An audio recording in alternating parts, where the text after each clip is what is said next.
Hi hello నమస్తే నేను మీ doctor సరళ మాట్లాడుతున్నా. ఈరోజు మనము ఇదేంటిది తెలుసా, దీని గురించి ఒకసారి మాట్లాడుకుందాము.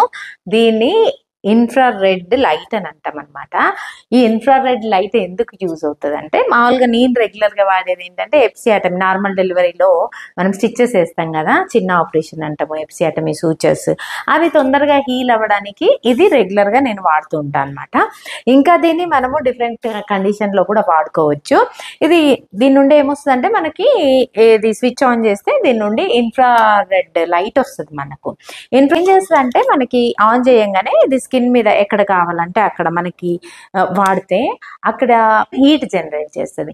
ఆ హీట్ ఏం చేస్తుంది, రక్తనాళాలని డైలేట్ చేస్తుంది. క్యాపిలరీస్ ఉంటాయి మనకి, చిన్న చిన్న స్కిన్ పైన క్యాపిలరీస్ అంటాం. వాటిని ఓపెన్ చేయడం వల్ల అక్కడ బ్లడ్ ఫ్లో బాగా జరిగి, ఏదైనా గాయానికి బ్లడ్ ఫ్లో బాగా జరిగినప్పుడు మన హీలింగ్ అనేది బాగా జరుగుతుంది. సో గాయం తొందరగా మానడానికి కానీ, పెయిన్స్ ఏమన్నా ఉంటే అవి తొందరగా తగ్గడానికి కానీ, ఇంకొకసారి స్కిన్ కింద ఉండే సబ్క్యూటేనియస్ టిష్యూ ఉంటుంది, అది ఫ్యాట్ అనమాట. ఫ్యాట్ని కరిగించడానికి కూడా ఇది ఉపయోగపడుతుంది. జాయింట్ పెయిన్స్, బ్యాక్ పెయిన్స్, ఏదైనా గాయం, చిన్న చిన్న గాయం తగిలినా కూడా మనం దీన్ని వాడుకోవచ్చు. సో ఈ వీడియో బెనిఫిషియల్ ఉంటుందని అనుకుంటున్నా. Thank you one and all.